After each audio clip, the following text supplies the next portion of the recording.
અનેક જીવો એમને પુરુષોત્તમ નારાયણની ઓળખાણ થશે, આ લોકમાં પરલોકમાં સુખિયા થશે. શ્રીજી મહારાજનું જે મિશન હતું, શાસ્ત્રીજી મહારાજનું જે મિશન ઉપર કામ કર્યું હતું, એ મિશનને આગળ વધારવા આજે કૃષ્ણપ્રિય સ્વામીએ એ બીડું ઝીલું છે. ભગવાને એમને પણ ખૂબ જ શક્તિ આપી છે. પૂજ્ય શાસ્ત્રીજી મહારાજનો ખૂબ એમના પર રાજીપો છે. ભગવાને કૃષ્ણપ્રિય સ્વામીએ શાસ્ત્રીજી મહારાજની ખૂબ સેવા કરી છે અને આજે તરોડાની અંદર હજારો જીવો એ ભગવાનને ઓળખે છે અને ઉચ્ચ પ્રકારનું શિક્ષણ લે છે.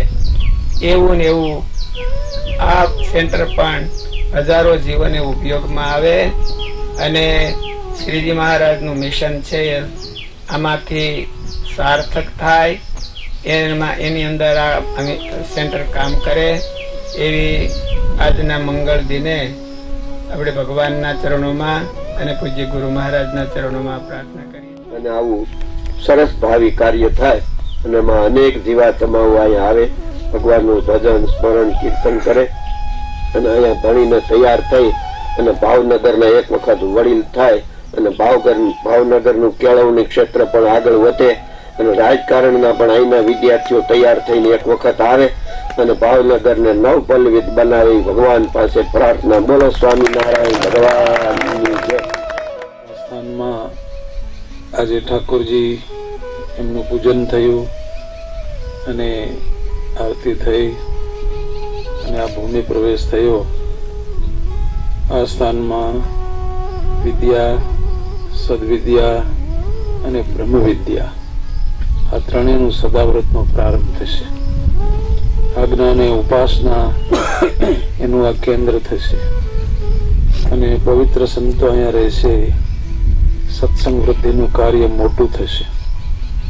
દાન તો ઘણાય છે પણ અભય દાન છે સર્વથી શ્રેષ્ઠ છે. બીજા દાન એના હોળમાં ભાગમાં પણ ન આવી શકે. જીવને કાળ કર્મ અને માયાથી રહિત કરી અને જન્મ મરણથી રહિત કરી અને ભગવાનના પદને ભગવાનની ઉપાસના કરીને ભગવાનની પાસે પહોંચાડવું એ જેવું કોઈ અભેદાન નથી.